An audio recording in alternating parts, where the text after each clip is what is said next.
Please welcome Bernie Taupin, director Dexter Fletcher.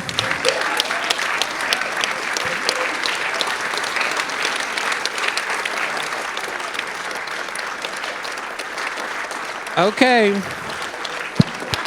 Bernie. Dexter Fletcher. Taron Egerton.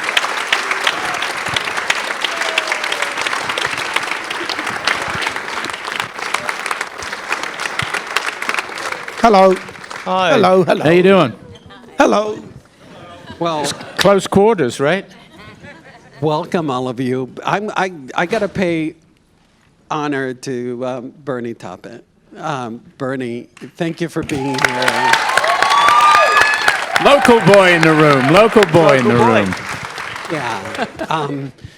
You are actually the emotional heart of this movie. Your relationship with Elton, you have this deep brother bond, and you're like the rock. What was it like? What was it like seeing your life unfold on the screen? It's all lies. That's not true. He's lying now. It's all true. No, I mean, as I've said countless times, this is not something you think about when you start out in your career. You know, it's not on your CV. You don't go, okay, check off, write hit song, make a few albums, have a movie made about your life. So it's really not something you come to terms with much later in your life. I'm just happy I'm still around to see a movie about our life. And I'm playing second fiddle here to these guys, because these are guys that put in all the groundwork and all the real tears, laughter, and heartbreak into the movie. And especially somebody like Dexter, I wasn't sure about this movie for quite a long time in its gestation. And, the first scripts I saw of it, as we all know, movies see a lot of generational scripts that go from one draft to a second draft. And quite honestly, the first time I read it, I wasn't quite sure about it, and I had my doubts. And I won't bore you with the details, but you make your opinions known. But I don't think this movie really came alive until Dexter Fletcher came on board, and it became a totally different animal. And we went through a couple of casting changes, and again, by the same token, it didn't take on a life of its own till Taron came on board. I mean, he's, forget about me, he's the heart and soul of the movie. And no, I truly believe that. I mean, his performance is extraordinary.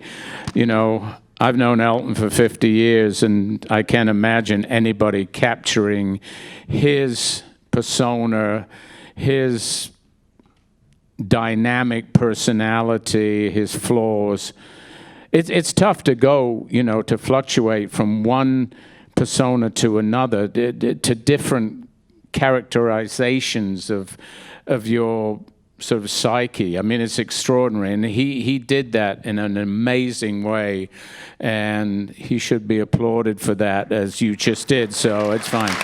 But and unfortunately, Jamie is not here, and Jamie just did an amazing job of capturing my spirit. It wasn't about capturing the way I looked or the way I act, because people don't know that, and it's not important. He captured what's in here, and that was truly humbling for me and amazing. So as I say, it's these guys. These guys are the heart and soul of the movie. But I do have to follow up that you had some hesitations, and what were those? They're not really important. They're minute. They're just personal tics. They're personal things about my history. Maybe the way I said things, the way I talked. it's really not important. I think it's just a matter of, as I said, you see the gestation of a movie, and you just want to get the important things across. I mean, obviously, you have to understand that our story stretches across 50 years, and you have to sort of editorialize it. You have to make the Reader's Digest version of it. You have to make it palatable. You can't stretch it out. So, I just threw in my 10 cents, but they were important things to me. But as I said, they were things that I didn't feel were important, and I threw in things that I did think were important, and it was just about the way I said things, the way I talked. I'm not a real sweary guy. And there was a lot of that in the original script. And I said to Dexter, I don't talk like that. I don't feel I enunciate. I don't need to talk like that in order to get myself understood. And Dexter, to his great credit, was totally amenable to everything I said. And go ahead. No, sorry, I was going to say one of the great parts of the journey was with making this film and getting to know Bernie and Elton and talking to them about their lives and their careers and their personal lives and where they were emotionally and how they connected to each other, was that bond and that friendship is very apparent from both sides. If you can sit and talk to Elton, you can sit and talk to Bernie, and you understand that really this is a story about an incredible friendship as well as an incredible career musically and creatively.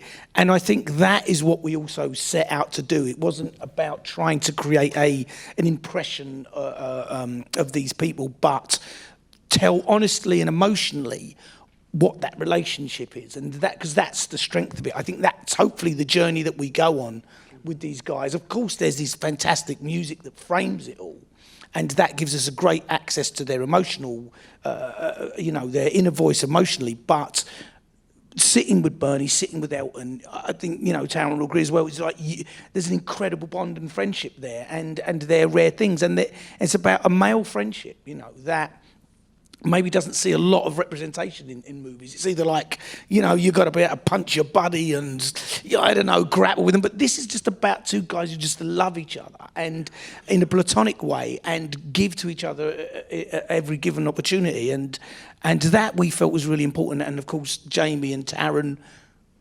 portrayed and created that really beautifully on screen for me, certainly anyway. I think that's what, Taron, Sir Elton said, and I'm going to quote him, "If someone was going to play me, I knew he had to be able to sing. I wanted someone who could do an interpretation of me, not just by their acting, but with my music as well. Finding someone who could do that had always been incredibly hard. But then we met Taron Egerton. He's truly unique. He's the only person who could have done this." I'm going to put that on my gravestone. So how did it feel? How has this journey been for you? Yeah, I've said it before and I'll say it again. It's been just the most joyous, uplifting, validating thing. It's, of course, been immense hard work. And as Bernie said, the gestation of this film it's been coming for a very long time, and it's involved an immense amount of planning on Dexter's part, my part, and the studio, Paramount, who've been so supportive. But it's just felt so authentically creative, and I think the things we're talking about not doing impersonations or not doing impressionistic performances, but about trying to get to the very core of who these people are and trying to capture the spirit and the magic of who Bernie, Taupin and Elton John are and what their legacy is. And approaching the filmmaking as fans and people who really, really love the music, and taking the music and using it to tell the story and make all of that feel very symbiotic and very organic. And I think it's a rarity more and more that you get movies of this size and budget, studio movies, where you're afforded so much creative freedom, so much license to tell the story that you want to tell in the way you want to tell it, where you can put a person's sexuality front and center and not only make it a part of the story, but also celebrate it. And I do feel we do that in this movie, and I'm very proud of that.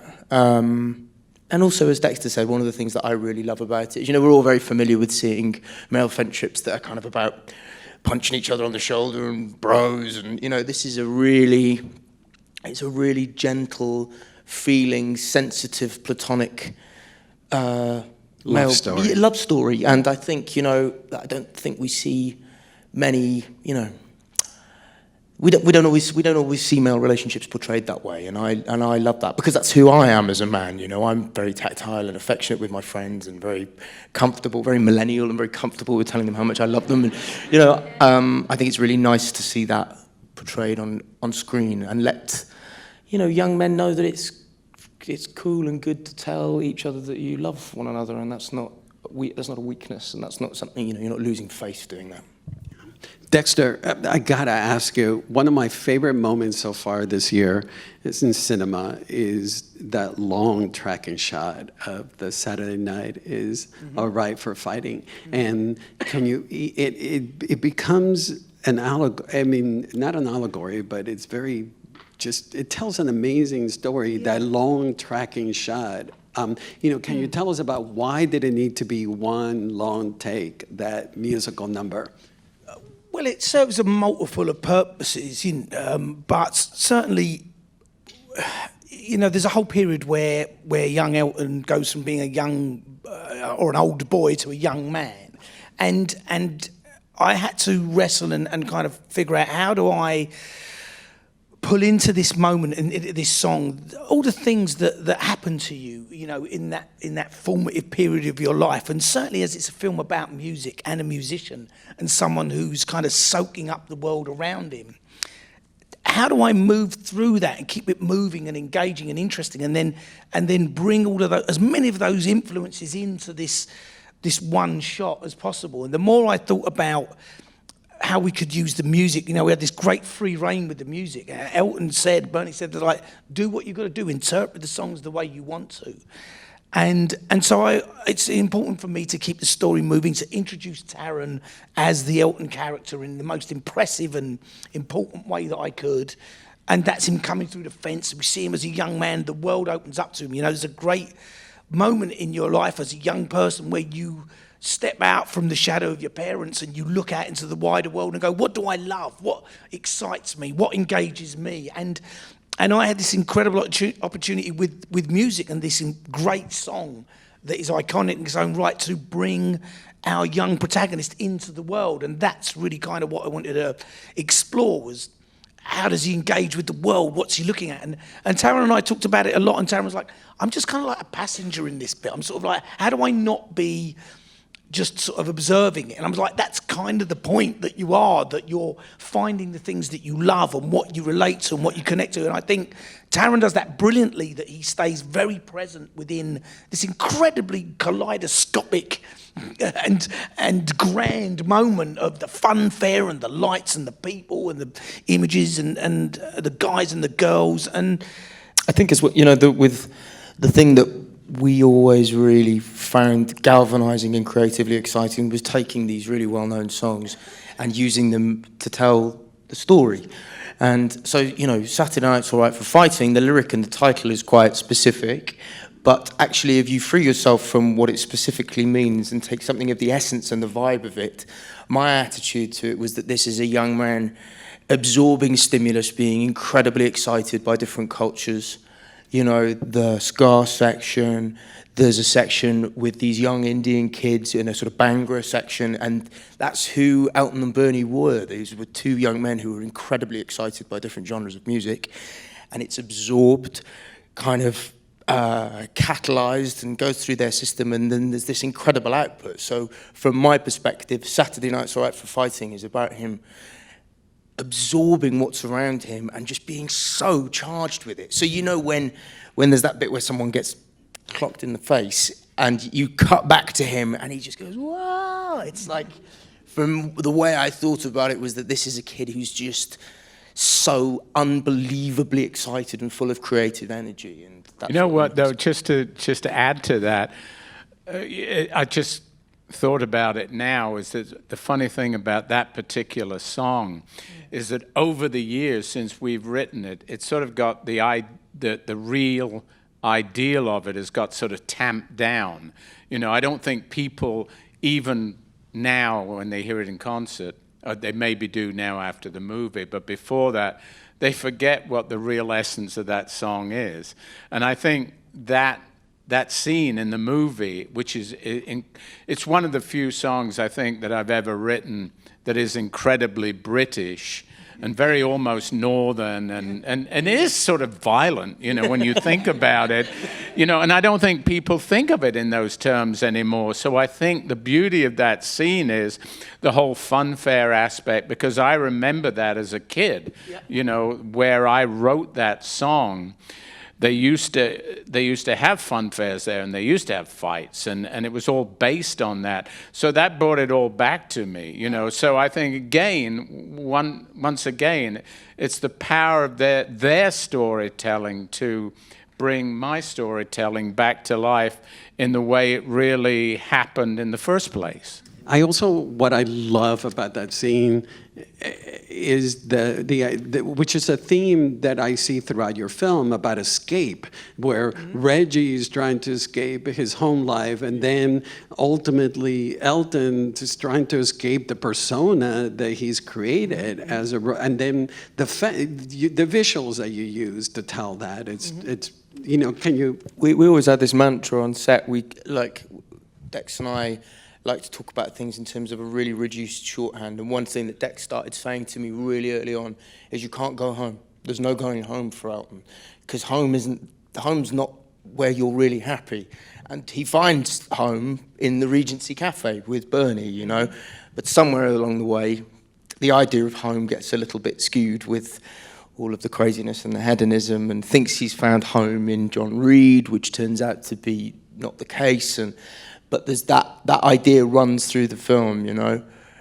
Even when his grandmother's taking him to the Royal Academy of Music and says, you know, go and be number one.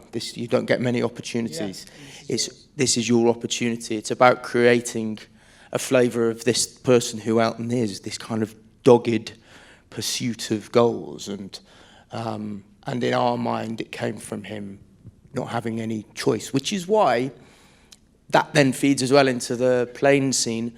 So where Bernie says, I'm a mess, I'm going to go home, you know, Elton has this kind of crazy, completely unreasonable reaction. But it's because for him, for Elton, Bernie it's an extreme betrayal for him, because home's not an option. Well, that's what he says. That's nice for you. That's nice for you. That's nice for you, because he knows that he's lost that, and yeah, exactly. His escapism is not there, so he can't escape anymore. Sorry, anyway, I cut across. No. And you know, Dexter, your approach of blurring the lines between fantasy and reality. You know, can you tell us about balancing that? Well, I mean, this is the incredible opportunity of it, and we looked at a film called All That Jazz early on, and there's Bob Fosse. That's right. And so one of my favorite movies, and it's something Elton talked about very early on as well, that I latched onto, and Taron and I somewhat, and so there's this great opportunity to, like you say, blur the lines between fantasy and reality, because what it is that we bring Elton in, and he's recounting his own story, but he's recounting it. You know, memory is a fallible thing. We all tell our own story. We'll kind of remember things differently. You know, people might have been taller than they actually really were, or situations are more extreme than they were, because memory is linked to your emotional state. That's where we're getting someone recount their story about their emotions, not factually. So it's not a factual retelling. It's not accurate in many, many ways. It's just how he remembers how he felt, and feelings, of course, are, you know, they're much harder to pin down. But that's why we hopefully connect to the film more. It does make it more difficult in its way, because you don't have like these definites to hang on to. But you set the tone from the get-go with Bitch Is Back, where the character is unreliable, in the sense of, like, we don't know what is actually reality or what's actually of... No, but what we always talked about, and this is what Taron does so brilliantly, is there's an emotional truth to it. And so that's what the most important part of it is, you know, and that's where the songs really do the heavy lifting and play the part. It's why you sit down and you hear I Want Love very early on, because you know emotionally that's the truth of all those characters. None of the, you know, the mother may seem like quite a villainous person, but she has the same inner voice as the father, who's very removed and detached. I want love. They're all saying the same thing, but the veneer and the outside is very different. And so that's where we kind of, the music helps us a lot with those. And Bernie, Giles Martin came in and reformed the compositions, and is that something you were comfortable with, having the? Oh, absolutely. I mean, and I think from a musical standpoint, that was much more Elton's call than mine, although, you know, I had a say. But just in the same way as Elton, I mean, how can you not feel comfortable having your music in the hands of, you know, the son of George Martin? You know, the apple didn't fall too far from the tree, believe me. Unintended. And I think the fact that we gave him free rein to go his own way with the musical score and I mean, it added such an incredible nuance to the movie in general, to not just placate our music and just go along with the same old tintype. The fact that he totally threw everything into a grab bag and pulled it all out and rearranged it. And again, you know, our ace in the hole was the fact that Taron did all his own singing. And to have somebody, just an actor that was just going to just basically, you know, do a mime to the whole score or the whole song, the song fest in general, it just wouldn't have been the same thing. I mean, it wouldn't have had the magic that we ended up with, and between Giles and, you know, Taron and Elton's blessing, you know, I think we came up with something remarkably special. And, you know, we just did this thing at the Greek Theatre in LA a couple of nights ago with the live score being performed to the movie, and it just proved all the way how remarkable that score is. And for all of you, the fact that your songs, Bernie, are not just meant to be performed, they're so incredibly introspective. And Taron and Dexter, you guys you both grabbed those songs and not just performed them. You actually used them for introspection as well. Absolutely, and I think as lovely as it is the way that people are inclined to compliment me on the fact that I sang in the film, it's not, we couldn't have done it any other way. All the actors sing in the film. You know, it's the way we use the songs means that there's no other way you could do it. They're not needle drops. So it's not, we're not just dropping the songs in. When Elton looks in the mirror and says, "So what do you think you'll do then?" But that'll shoot down your plane.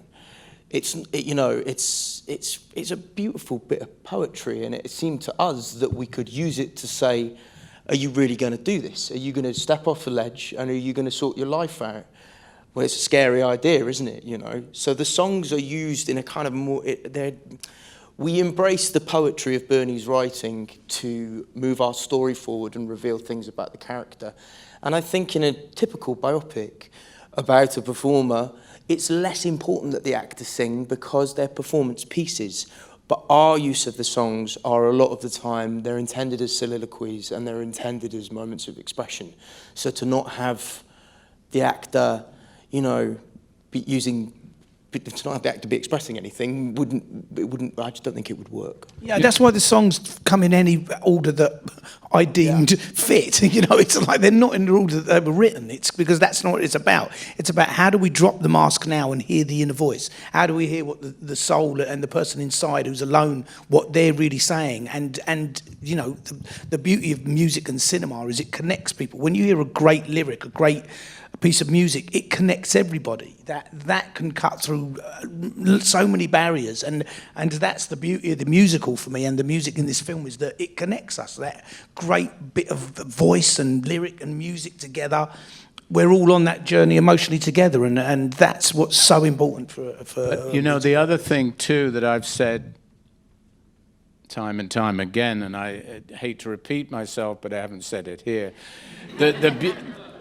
The beauty of this, yes, it's a musical, but it's not Singing in the Rain. It's not an MGM musical. Right. What I love most about the performances, the songs in this movie, is the way they move with ease throughout the whole film.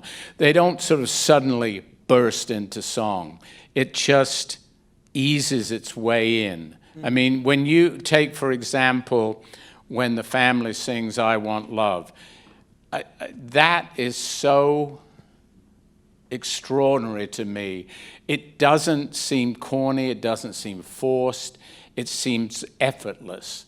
And again, I think that's something that I don't believe I've seen in any sort of, I don't think I've ever seen in a musical before. I mean, yes, this is a musical, but it's never been done like this. Yeah, and I totally agree.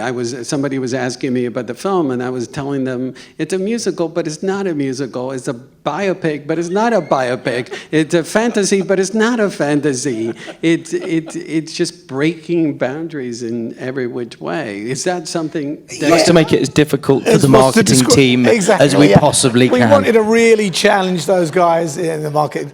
I mean, look, all the things that you said are true, and that's a huge compliment to it. And I think, I don't have an explanation for that why, but I know that I never wanted it to be like, and we know we're going into a musical number. It's like, they had to come and surprise you. They had to come out and know. Sometimes we do that, and that's fine because some of the stuff is more showy. That's more about the surface, but I don't know, it is about the quality of the lyric and the music, also how you find your way into it. And it's like Taron said, there's poetry and storytelling in those lyrics, in that music. And so that lends itself to what we've created here.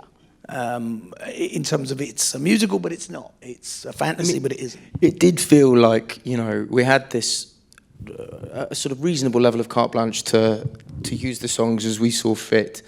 And it did feel like, turning up to a conker fight with a bag full of baseball bats. It really did feel, we felt supercharged. It's like we had this incredible toolkit at our disposal, reams of poetry, reams of incredible melodies, and then it says something when you can have a guy sit in a dressing gown and his underwear in a living room and write your song, and you just, even the first time I saw it, I was like, this is amazing. Just because, not so, but there's something so sort of special and magical about that moment and in the simplicity of it all, and that's more like the reality of it. That was what it was like, right? Just got the colour of his underwear wrong. Oh, was it? Yeah.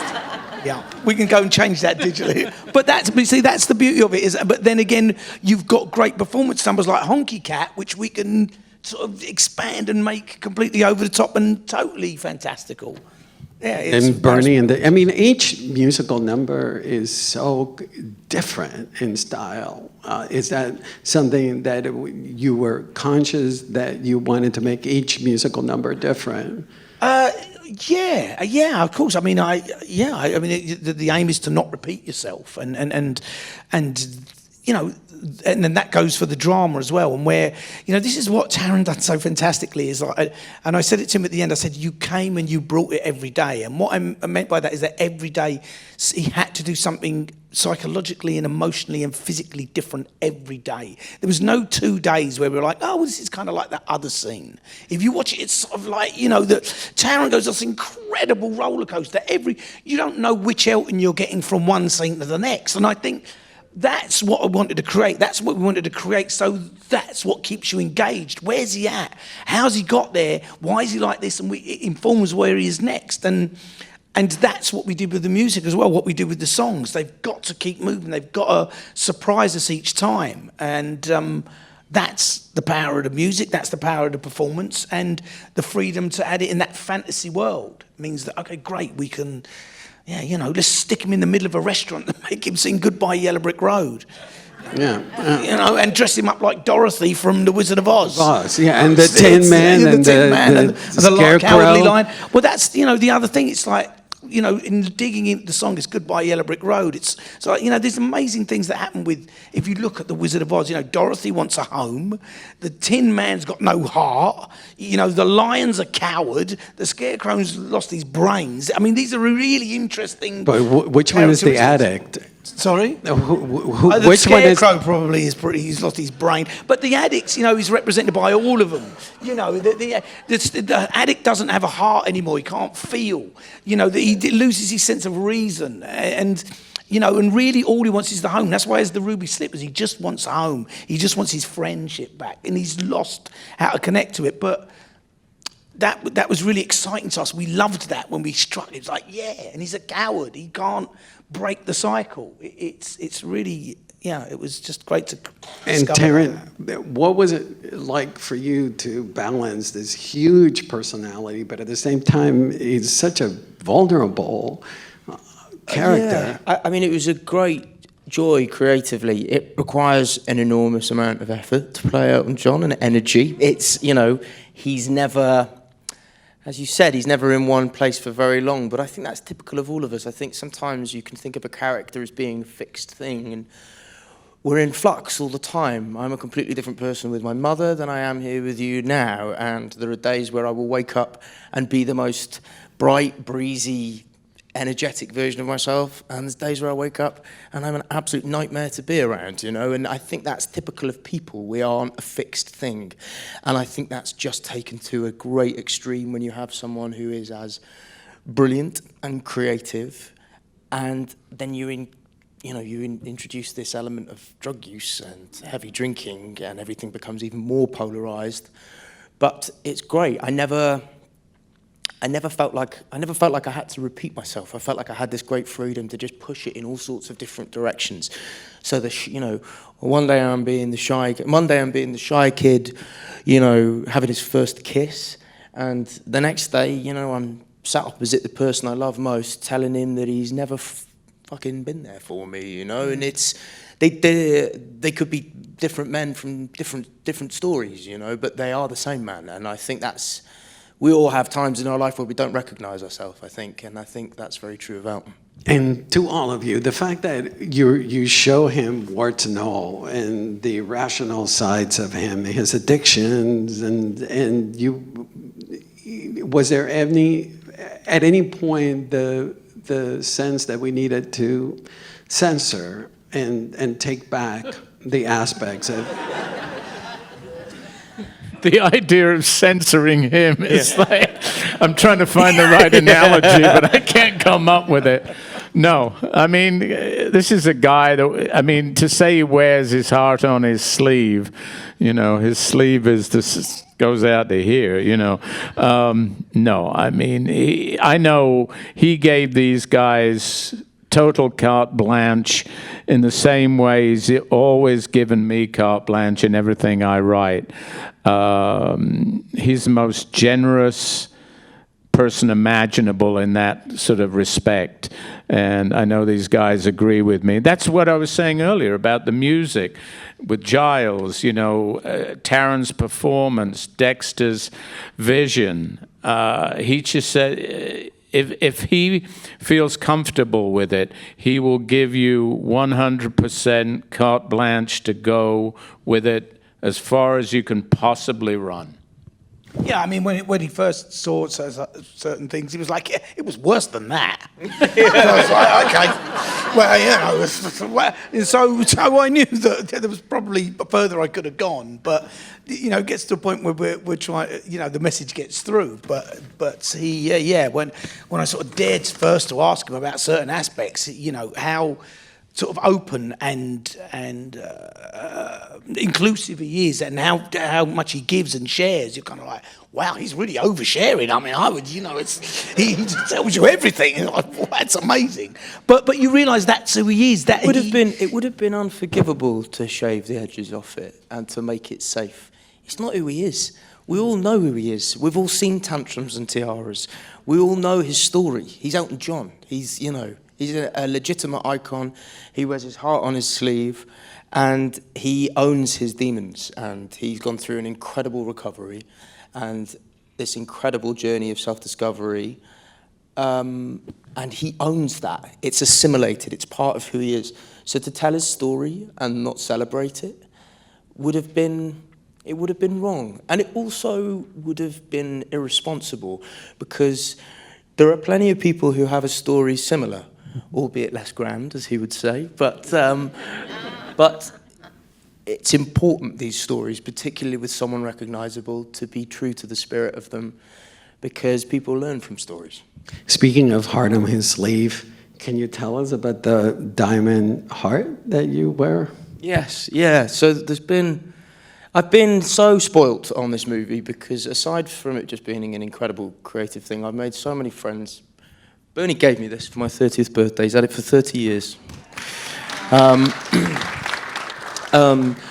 But one of the first beautiful gifts that I received in connection with this project was about a year and a half ago. My girlfriend and I went to stay with Elton and David at their home in Windsor, and Elton sat opposite me in a robe. He often is. And he... What colour were the underwear?